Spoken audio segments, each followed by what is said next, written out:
Welcome to our TV network, your ultimate destination for all things exciting and essential. From mouth-watering food to the latest in fashion, health, education, music, movies, and news, plus thrilling sports and breathtaking travel, our TV network brings it all to you. Tune in today and experience the best of every world, all in one place, RTV.network.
Hello, and welcome to the Connect Caribbean Report here on Callaloo Alliance Media, our TV network.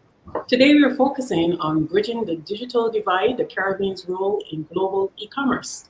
Our hosts and guests will be taking a deep exploration of both the challenges and opportunities in positioning the Caribbean as a key player in global e-commerce, with a special focus on overcoming the digital divide through strategic collaborations and user-centered strategies, among other areas. It's all coming up here on Connect Caribbean Report with my co-host, Ambassador Dr. Andre Thomas of Pleon Group, John Clendenin of the ICI Group, Chris Principe, publisher of Financial IT, our guest contributor, Anthony Hickson, president of the e-commerce division of Connect Caribbean, joining Ambassador Thomas in Connect Caribbean World together with my guest, Carolyn Shepard, digital engagement and transformation professional with experience across the financial services and telecommunications industries. I'm Jennifer Hyland, your co-host here on Connect Caribbean Report. We're bridging the islands, uniting communities, and unlocking new possibilities for the entire region. Stay tuned as we dive into these stories and innovations that are shaping the Caribbean's bright future. This is your front row seat to the next wave of regional transformation we're covering here on Connect Caribbean Report. We'll be right back with Ambassador Thomas and Connect Caribbean World right after these messages. This is a Bloomberg Money Minute. Good news today about jobs. That comes ahead of Friday's October jobs report. Private employers added 233,000 jobs in October, much more than expected, the most in a year, according to the payroll firm ADP. There was good news on the economy, too. It grew at a solid rate of 2.8% during the summer's third quarter, mostly thanks to continued consumer and business spending. And on Wall Street, that's leading to some modest gains today. Right now, the Dow is up almost 0.5%. The Nasdaq and the S&P each up about 0.5%. The big decliners, shares of the computer server and storage firm Super Micro Computers, down 32%. That's after its auditor, Ernst & Young, resigned, voicing concerns about governance, transparency, and internal controls over finances. And the big gainer, shares of the social networking site Reddit, soaring 40% higher after an earnings beat last quarter on a surge in new users, which pushed up ad sales. Tom Busby, Bloomberg.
Hello and welcome to Connect Carib World. And today I have with me none other than Anthony Hickson. He is the president of our e-commerce division, Connect eShops of Connect Caribbean Group.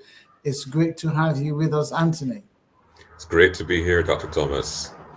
Very good. Okay, so first thing I want to ask you is where did the vision come from for you to really pioneer what's really now is Connect eShops and see it become a vehicle of e-commerce transformation in the region? What are the origins? The secret of Okay. Well, we all know of the success of Amazon, eBay, and the other major digital platforms globally. One success story that always stuck with me was of this young woman, African American, who learned her grandmother's hair mayonnaise recipe, and with selling that on Amazon, was at age 15 bringing in 15,000 US dollars a year. And that really hits me because it shows that you don't need to have a product that's been designed by world-class engineers and has been vetted by all these different things. You can have a product in your hands which you've made yourself or has been passed down by your family that has a need in the market. And as Caribbean people, we have such creativity.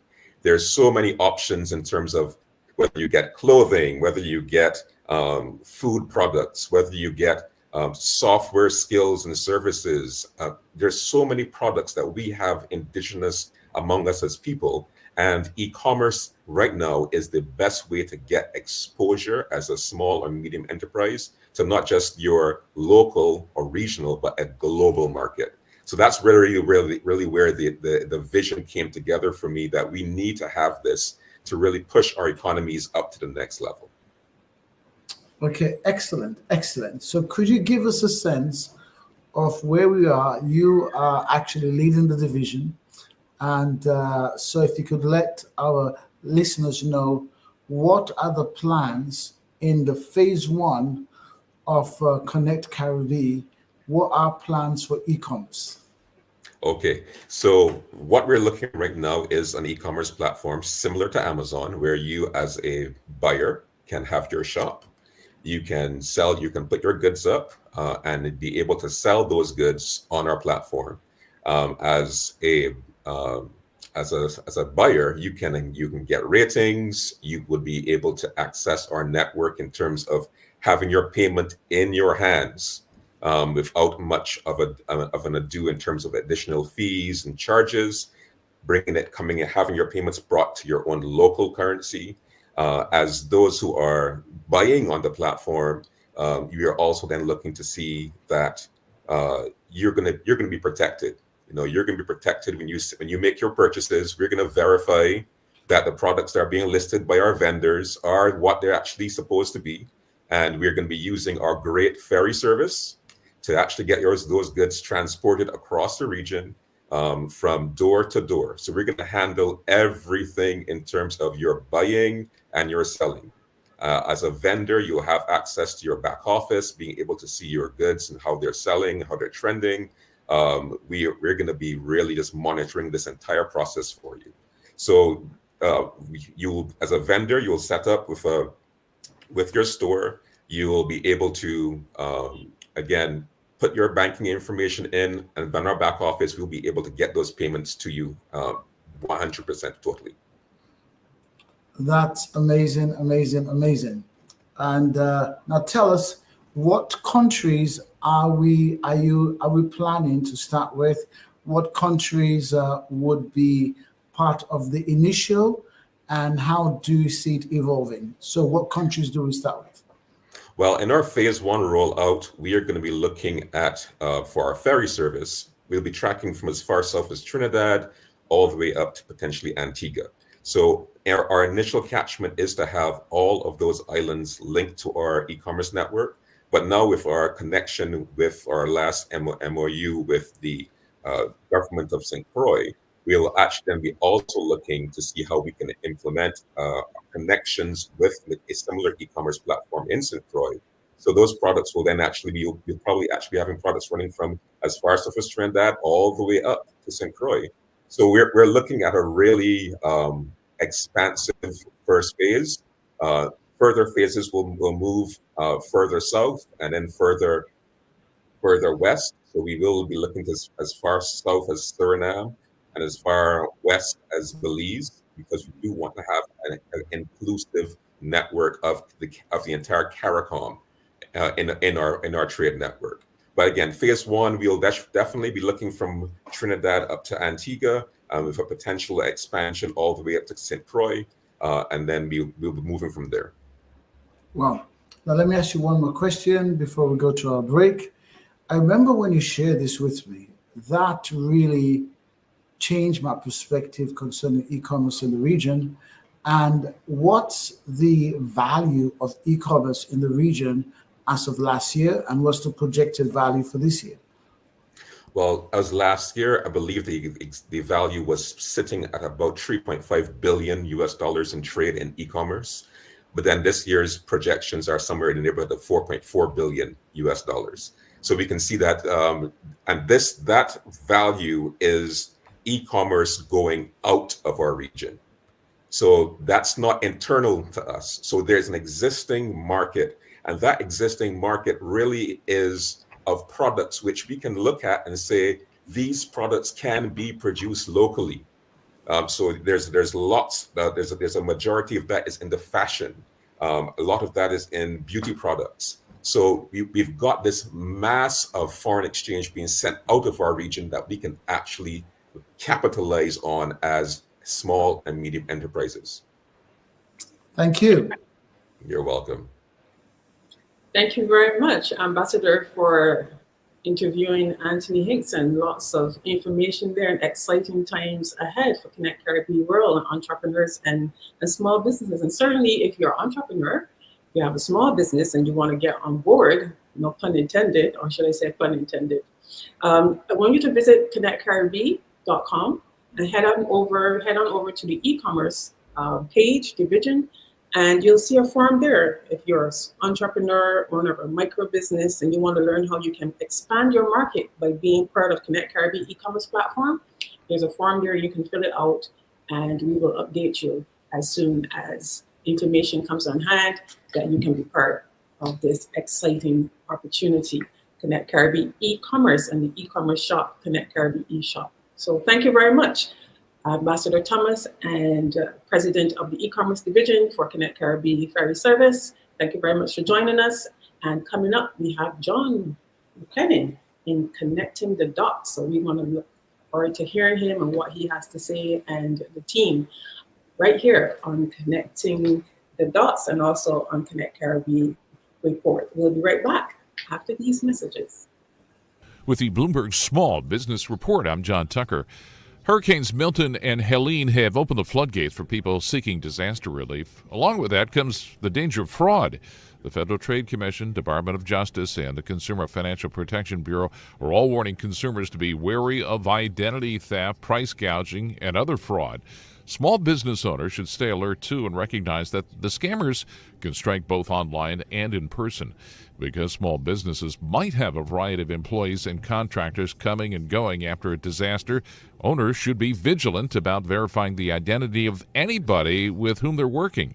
Jennifer Butler, partner in disaster recovery at global advisory firm EisnerAmper, tells the AP that small businesses should always ask for ID and documentation. No one should be asking for payment up front, particularly anybody that says they're from a government organization like the Small Business Administration.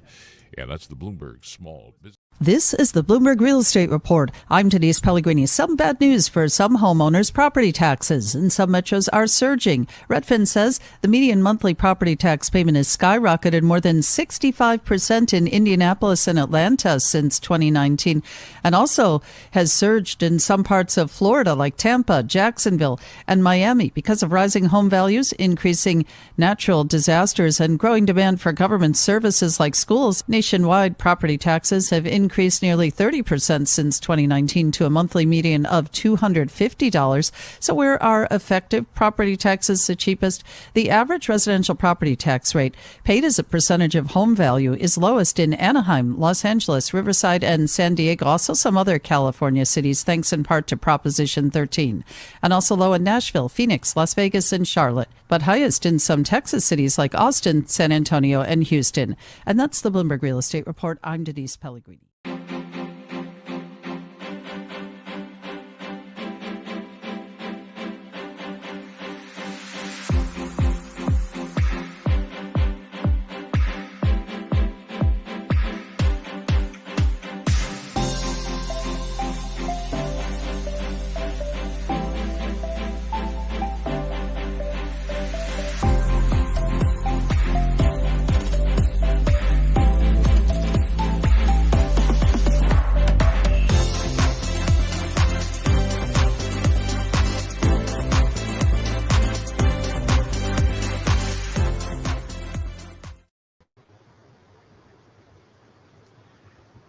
Good afternoon, everyone. I'm John Clendenin, and my co-host here, Chris Principe, and welcome to Connecting the Dots. So as we heard in the previous segment on e-commerce, I'm reminded that some 20 years ago, I was teaching e-commerce at WashU after having been on the senior faculty at Harvard Business School. And that was an era when people didn't exactly know how to use the internet and how exactly was it going to be a useful tool, and we were experimenting in many different ways of the technology. Today, it's much different because e-commerce is no longer really taught in the nation's business schools because it's part of everything we do. So marketing includes it, finance includes it, everything is included with this internet infrastructure. But how we connect the dots of this platform and what we're talking about in the earlier segment with Mr. Hinkson is that among the CARICOM community nations, we have to address basically having strategies. And we need to have a digital payment system. We're looking at implementing secure and efficient payment gateways that we call them.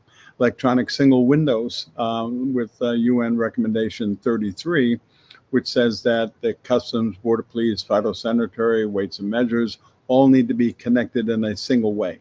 But when we look at the 50 nations in the Caribbean, it's not a single window. It's a greenhouse, I would say, of multiple issues with formats of data, the structure of the key codes, and it becomes an interesting way of thinking about that. So we have to look at this automated custom systems like ASACUDA, which is a UN system. The United States government has the ACE system, the Automated Customs Environment, but the Virgin Islands, for example, is not part of that. So we have our own customs jurisdiction here. So we have to look at all of these supply chain issues of tracking and monitoring the logistics. It's not just the ferry boat system, but Mr. Hinkson talked about Amazon and FedEx Ground. They have private entrepreneurs that actually have the vans that deliver it to the door. So it's not just the door to Barbados or Bridgetown, it's how do you get it to the customer. So when we look at all of those kinds of things from Uber Eats and the different things with getting it from restaurants, this is where the environment is going to be in the future. And we need to figure out how to do these digital certificates, the AIDC devices, automatic identification, data capture, the e-commerce platforms that are regionally that Ms. Hinkson talked about, and this capacity building for small and medium-sized enterprises, entrepreneurs, and officials. So as we look at those particular things, I'd like to go over to Chris Principe before asking a question of Mr. Hinkson and let him update us on some of the financial concerns and e-commerce. Chris? Hi, John, and thank you. Welcome. I'm coming to you live from Las Vegas. I'm at the huge Money 2020 show, which is the financial services show of the year. It's the biggest, it's the best show. It has banks, it has fintech companies, it has financial services companies, and startups all under one huge roof. And hopefully you can get a little sense of the excitement that's going on here. You know, from the Caribbean, there's some really great tech that's being developed and offered. We have great human resources innovation. This is one of the showcase places that people should be considering, entrepreneurs, young and old, to be able to show out and show up. John, thank you very much. All right, great. So as we segue back and look at these exciting things that are happening around the world, I would point out that my co-host Chris has been in Vietnam 2 weeks ago when we had the show, and then in China, and now he's in Las Vegas. So this is a very, environment that is very much day to day, and the technology is changing as we speak. So one of the things that I'm looking at is how do we get people in the Caribbean up to speed, this educational platform of how do we train the entrepreneurs and the young people. And when I mentioned 20 years ago, I was teaching e-commerce, the young entrepreneurs that Mr. Hinkson, they weren't born then. And they've grown up in this era of smartphones and devices, and they know things that we don't know as the people that are now leading the strategy. So back to Mr. Hinkson. The question of SMEs and small businesses, as we come up with these grandiose strategies for connecting the Caribbean, what are we going to do, and how do we address the issue of what kind of technology is going to be required, not in the platform, but for small and medium-sized businesses? Well, we've got to keep all of our technology mobile. It's got to be in that modality where they're already understanding how to use it. They're already familiar with the technology such as e-banking, such as being able to order things on their phone. So we can't be looking necessarily to create something brand new, but we need to leverage what they've already got in their hands. And alongside that, what we need to do, to addressing your point, John, is training. We've got to be able to connect with all of the grassroots organizations, such as these small business associations in all the islands, and be able to connect with them and deliver training directly to those vendors we want to bring on board. So your farmers co-ops, anything along those lines, we need to connect with those in the islands so that we can really help the very end users in terms of vendors to come on board to our system. And the reality is that our small and medium enterprises, there are quite a few of them who are in that startup, that generation, as you said, who grew up with smartphones. But then you've also got your older farmers who've, they may be a little bit on the technophobe side, but the reality is that they've got grandsons or granddaughters. There's somebody around them who's got those skills, and we just really need to educate them to, hey, let's have that technical person in your sphere of influence come on board in the business and start using it to expand your reach and potential. Right. Great. Thanks, Anthony. So when we finish connecting the dots, we've talked about what the strategies are, and we've talked about some of the what's happening now with Chris, and then from the perspective of that entrepreneur and their technical capability. What I'd like to finish the segment with is about the issues, okay? Because we have in the Caribbean some infrastructure issues. We have limited internet penetration, inadequate digital infrastructure, cellular phones, the Wi-Fi networks that are needed to do this. Regulatory frameworks are varied, outdated laws and regulations in the 50 different countries. Security, fraud, concerns over data protection, which is what Mr. Hinkson talked about before, by having a secure platform that we need. Cyber crime, logistics and transportation, the high costs right now. And if we have this hub and spoke network that we're talking about with the MOU, that will mitigate some of those things of the inefficiencies that we have. So we have standards, compliance, differing product standards. So when we have these local products, we have to look at international standards and the FDA and different kinds of approvals if we're going to be going from country to country with these products. We have certifications, digital literacy, as we talked about, and ending that. This is a issue of the government figuring out how do we do that, and how do we have a mobile workforce. So when we look at the ASEAN nations and we look at the EU with the Schengen visas, we have to be able, with our hub and spokes, to have people bring that labor and workforce to the different countries and have a payment system that we talked about. And right now we have limited payment options because our banking system is not geared up to give us. It's almost like the whole Caribbean is redlined, if we're familiar with that term, as far as having banking and debit cards and access to capital. So it's a wonderful kind of environment to be in, and I think we have a team together here that can look at these issues as we connect the dots. Jennifer? Thank you very much, John. I mean, certainly lots to cover here on the program. And my guest coming up, she's a digital engagement and transformations professional. Maybe she will be able to give her perspective with her experience and background across the financial services and telecommunications industry. But that was connecting the dots with John Clendenin and Chris Principe, and with our guest host, Mr. Hinkson. So stay tuned. We'll be right back with In the Spotlight with my special guest, Carolyn Shepherd. She's the Assistant Vice President of Digital and Alternate Channels at Sagicor Life.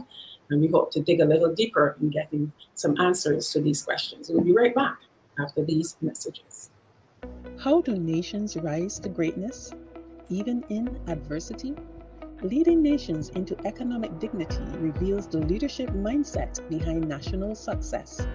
This isn't about formulas, it's about leadership. Discover the philosophy that can transform any nation, large or small, through strategic, creative, and reflective thinking. Written in an accessible wisdom style, this book expands mental paradigms, evoking new possibilities for national development to shape a prosperous future. Get your copy today, available on Amazon, and sculpt a future of national greatness.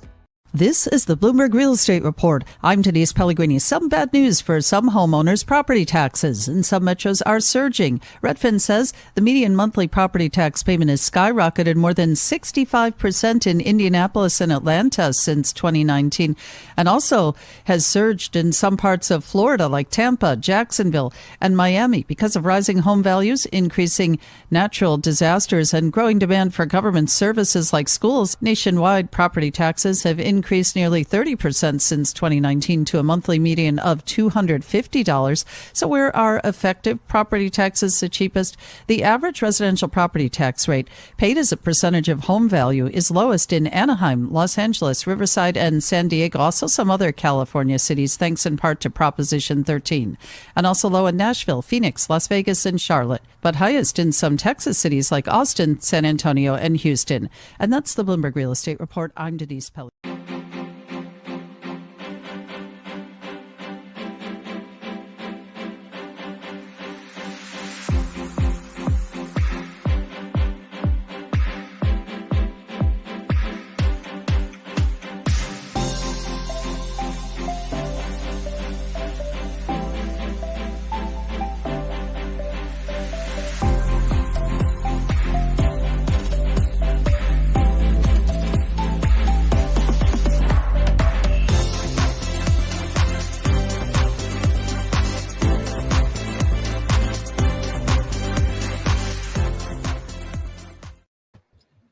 Welcome back to Connect Caribbean Report in the Spotlight. In the Spotlight is where we chat with local, regional, and international thought leaders, guests, to talk about relevant topics and gain insight from their experiences in the Caribbean.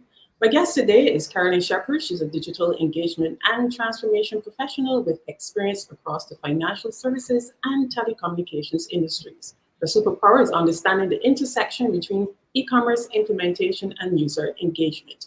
Skilled in agile methodologies, design thinking, and human-centered design, her focus is on creating integrated and innovative user-focused platforms and ecosystems. And one of her significant career milestones was leading the successful rollout of the first end-to-end digital insurance platform in the Southern Caribbean, a revolution for the life and motor insurance industries. This comprehensive platform gives consumers the ability to go from quote to contract online.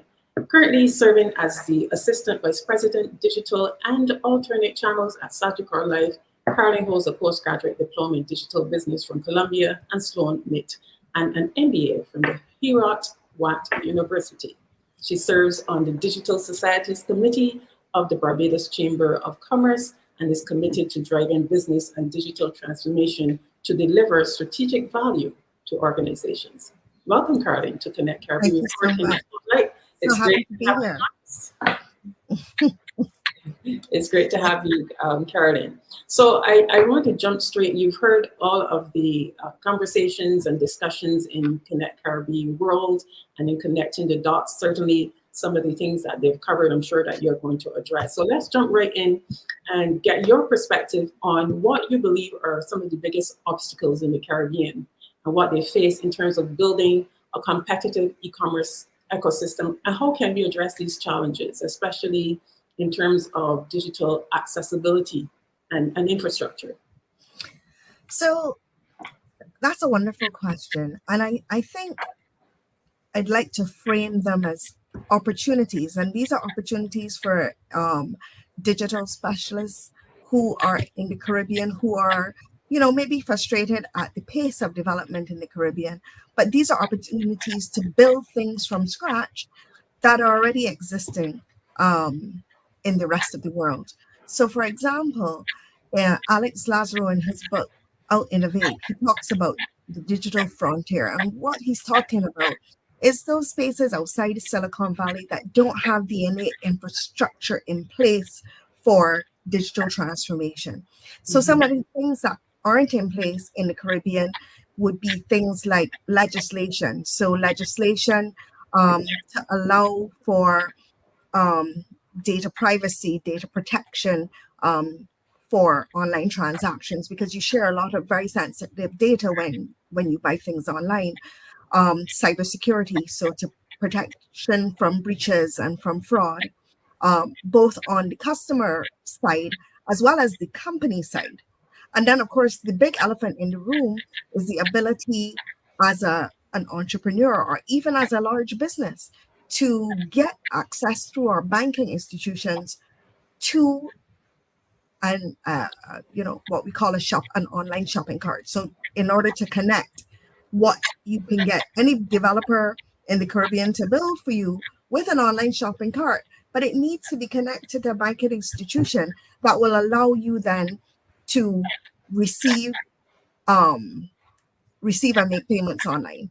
And that tends to be very challenging because of the risks inherent in it, and because, as one of your previous guests mentioned, we seem to be a red-lined environment. Yes.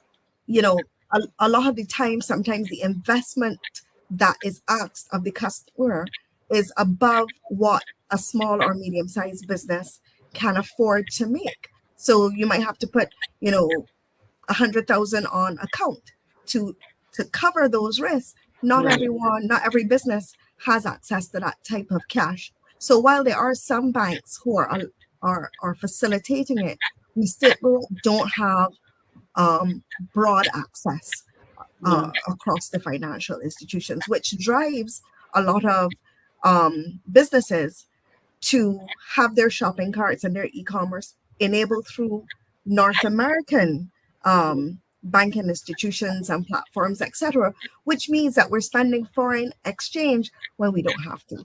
And that's just the tip of the iceberg. Well, you raise a very interesting topic, and I really would love to get later in the program the others' perspective. But that was raised at a recently held stakeholder engagement, the whole issue of sending your money abroad, and then you talked about the costs of facilitating the accounting to start your e-commerce business. But I want to, against that backdrop, then, given your experience in both financial services and certainly telecommunications, then how important is the cross-sector collaboration in advancing e-commerce in the Caribbean? And what roles should financial institutions play in this journey? In the last 5 minutes of our segment, how do you see the financial institutions addressing some of the issues that you just raised? Well, what I would say is that we have one of the reasons why the risk is seen approached with such trepidation is because when you have small markets, one big fraud can erode your profits, for example, on your e-commerce site for the year, right? Right. So one of the things that we need to find a way to do is expand cross-market. So, for example, not Barbados alone or Trinidad alone or Jamaica alone, but the Caribbean as a hub. We can find ways to work with the Caribbean as a hub, which means, of course, we need cross-border regulations, we need cross-border platforms, we need cross-border financial access. But what that will do is, it's the law of large numbers, right? Because if you have a huge bucket and you get one fraud, then it's a dent. It's not a disaster. So that is one of the solutions that we need to look at. We also need to look at cross-border platforms. So when you talk about an Amazon or an Etsy, as Anthony spoke about earlier in the program, they're looking at the world. The globe is their market, right? So even though it costs so much to build the type of infrastructure that they have, they're not doing it to a tiny market.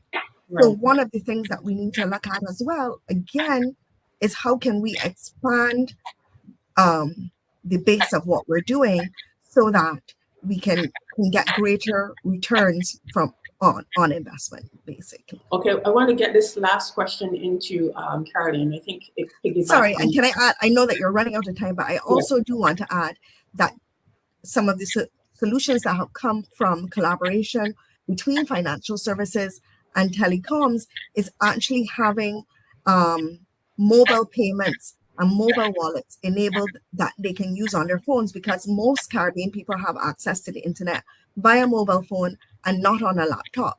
And therefore, because all of these entities like Digicel and Floor in every country, it makes it easier to collaborate across markets. Well, I think you just touched on, I think you just answered a little bit of the last question I had for you in terms of user engagement and how crucial for the success of any e-commerce platform. And I wanted to know what are some effective strategies you've seen or implemented to increase digital adoption and improve user experience for the Caribbean consumers and business. I think you touched on it a little bit, but in the last 2 minutes, if you can just give us a synopsis to that question. So in addition to digital payments and mobile wallets, etc., on the other side of digital is the consumer, right? And at the end of the day, if it's not a consumer-first solution, there's a lot of failure that can be inherent in it, because consumers expect the same level of usability and engagement that they get from Amazon, from anything that they get here in the Caribbean. So one of the most important things is to understand the market, make sure that you're answering the market's needs, and then designing with the market in mind, as opposed to giving the market something and just kind of trying to hope that it fits. Because when it comes to digital engagement, people tend to not use something that does not have a good design. Right. Absolutely.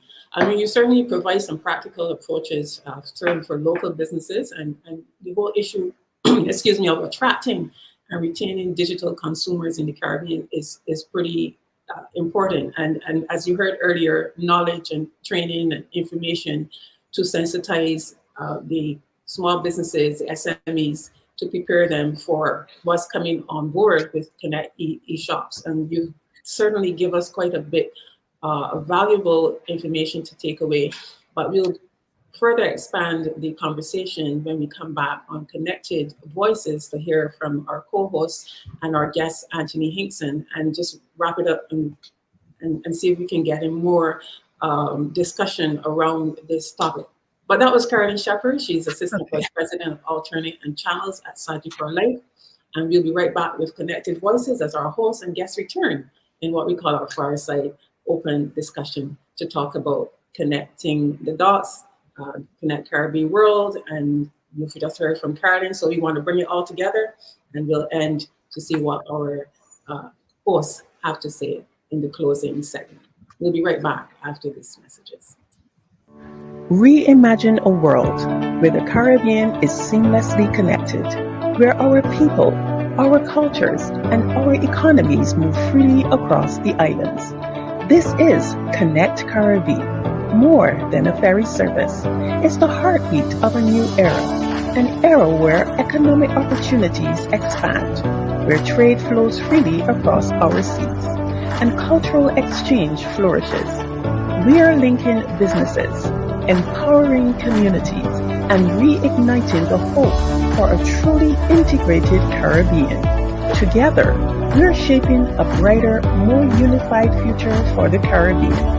Connect Caribbean, connecting our islands, our people, our future.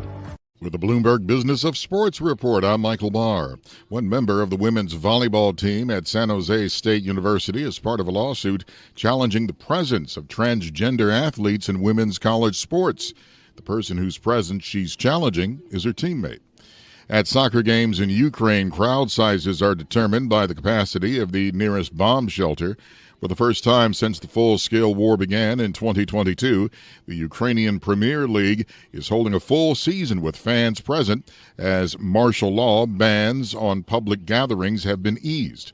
Dynamo Kyiv supporters eagerly snap up the 1,700 tickets available for each home game at the 16,000-seat stadium. Many fans are keen to experience a rare moment of calm. United Nations rights experts slammed decisions in France barring women and girls who wear the Muslim headscarf from sports competitions as discriminatory, demanding that they be reversed. With the Bloomberg Business of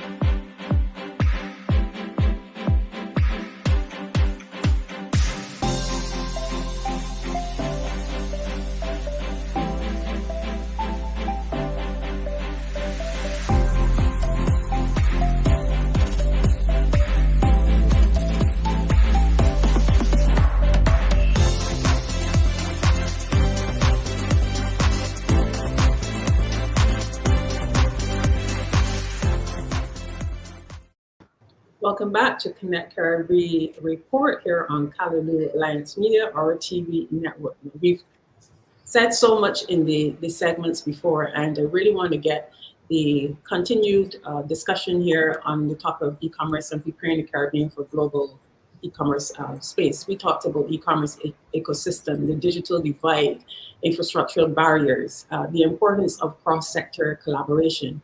I want to start off though by getting Mr. Hinkson and Ambassador Thomas' perspective with Connect Caribbean looking at a first quarter rollout. What's the gap that we're looking at as we prepare the Connect Caribbean e-shops and the readiness of the Caribbean, readiness of businesses and certainly the small businesses? What are we doing to ensure that, and what do you see is necessary to ready the Caribbean and small businesses that are having a challenge entering markets, but their platforms are not ready? How are we addressing that particular issue?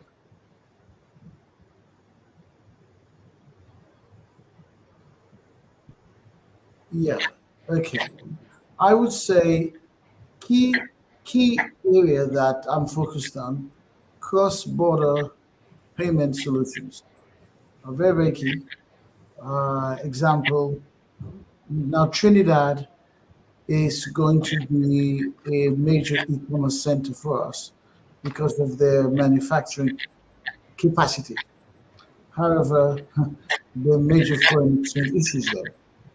But our key is that we are working with a fintech service provider, with two of them, to actually come up with some solutions that would be in place when we start. And so that's really what we're doing. I'll have Anthony, who leads the division, to answer the other questions. Sure. One of the things I wanted to bring up here, Jennifer, is the potential for, instead of looking at these as problems, looking at these as opportunities. So John would have mentioned it initially that penetration of internet in the region isn't the same. And it's actually places like Barbados, you see everyone with a smartphone, everyone on a device. So let's look at the interior of Guyana, however, you may not see that. And so we've got a really big disparity. But this brings an opportunity for entrepreneurs to get in on the ground level and do things like co-ops, hubs, where if you're in a place which doesn't have internet access, then you can get a Starlink, invest in a Starlink, get the farmers around you to use you as their hub to get your goods and services exported from your region out into the Caribbean. As Dr. Thomas said, our payment gateway and our fintech solution is going to be able to let you be paid in your local currency. I mean, that's as Carolyn was saying earlier, when you're looking at external providers of financial services, you're looking at fees on top of fees on top of fees. So I've heard people say things such as they don't want to withdraw their funds because until they hit a certain amount, because they'll get hit with fees. That's not going to be the same with our fintech solution. So being able to one, look at this as an opportunity. If you're an entrepreneur, you may not have a particular service, but you know people who have services and you can bring them together and sell as a unit. That's one major opportunity for people out there. But then again, look out for our payment gateway solution, which will, as Carolyn was saying earlier, is you're not going to need to put $100,000 on. You'll be able to sign up for a very minimal fee for the year on our platform, and then you'll be able to access funds 24/7 as we roll out. Right. Great. Thank you for that response. I want to bring Chris Principe in, but I believe Pastor Thomas has a question. He may be asking the same question that I have. So go ahead, Dr. Thomas.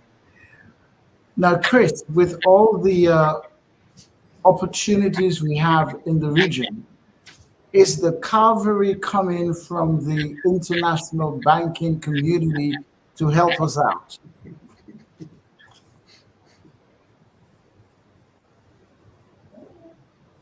Didn't you hear me, Chris? I'm saying yes. So let me jump in for Chris, because I've talked with him about that until Chris can hear us. And I think the answer is that the cavalry is not coming.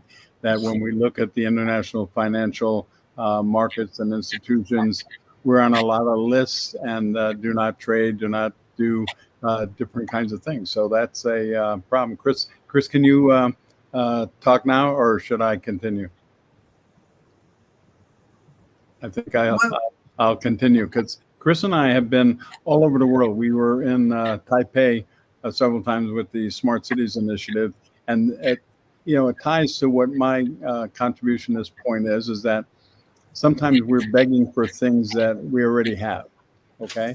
And we should benchmark and take care of best practices. In the CARICOM, there's a CARICOM Single Market and Economy, CSME, CARICOM Trade and Private Sector Development Program, the Export Development Agency, CEDA, the Association of Caribbean States, and e-commerce strategy. We have the Caribbean Basin Initiative from the United States.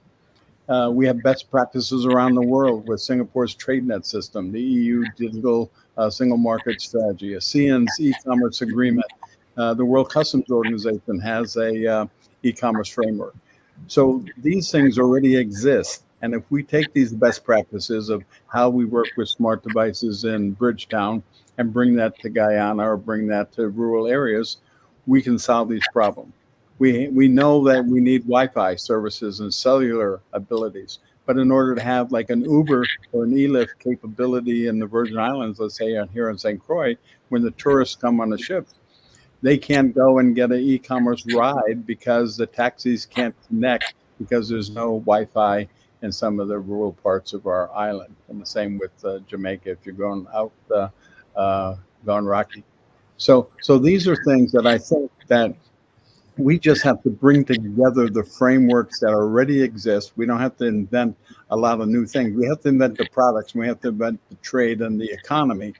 But the infrastructure of e-commerce that is necessary is a matter of benchmarking and putting into practice those things in the regulatory reforms that we've already talked about with the governments being able to collaborate. Over. Okay. Thank you, John. I want to bring our guest in, Caroline, because she, I mean, in her experience, I mean, she was responsible for rolling out the first end-to-end digital insurance platform in the Southern Caribbean. That had to be a very mammoth task. And I want to get her to tell us a little bit about that experience and what do you foresee in terms of what we are trying to build here in this ecosystem. what are some of the things that we can look out for, and any risk or things that we need to have in place to ensure that certainly the e-commerce shop that is being implemented by Connect Caribbean, what are some of the things that we should look for based on your experience? So one of the things that what I would have experienced while doing that particular project is understanding that we can build this whole really great product, but we don't have some of the infrastructure in place that other companies doing similar things can take for granted. So for example, when we were doing end-to-end motor insurance, quote to cover note in 15 minutes and all online, we realized we were benchmarking against lemonade.com. And when we looked at Lemonade, we realized that their process was much shorter and more efficient because of the APIs that they could bring in from other organizations. So when you're looking at the DMV, for example, you can put in your license plate number and all the information for your vehicle would automatically be populated in your motor insurance application. You could put in your address, and a lot of information about risk and whatever would be populated automatically. These are some of the things that we don't have here. We have to start by working around them, but we also have to start by lobbying governments and regulatory institutions to get access to some of those things if we want to be considered first world and we want to be as efficient and as profitable as we know that we can be. So some of those things are the things that we have to start to build and put in place. And Great. so Go ahead. And so, an organization like yours is one which will be representing a body of small businesses and businesses, period. Okay. And therefore that clout can be used to lobby the regulatory bodies for the change that we need to see. Okay, great. We're going to have to leave it there, but thank you very much, Carolyn, for that advice. And certainly we're taking notes, certainly of the things that we need to do. Well, that's it for Connect Caribbean Report. This is a world of trade, movement of people, and cultural exchange, and we talked about the issues facing the Caribbean. And today we looked at focusing on bridging the digital divide, the Caribbean's role in global e-commerce. We want to thank my co-host, Ambassador Dr. Andre Thomas, is the Chairman and CEO of Connect Caribbean. I want to thank John Clendenin. He's the President of, I'm losing my notes here. Group. He's CEO of IC Group. I want to thank Chris Principe, Financial IT. He's the founder of Financial IT. We want to thank Anthony Hickson for joining us, e-commerce president for Connect Caribbean. And certainly want to thank my guest, Carolyn Sheckers, Strategy, Innovation, and Digital Transformation. She is the Assistant Vice President there at Sagicor Life. Thank you so much for your contribution. Lots of notes and lots of things that we need to take note of to build this ecosystem here in the Caribbean and ready in the Caribbean for trade and certainly development of trade and e-commerce across the Caribbean. So thank you very much for joining us. We'll be right back here next week, Wednesday, same time, 1:30 AST here on Connect Caribbean Report on our TV network. We'll see you next time. Goodbye.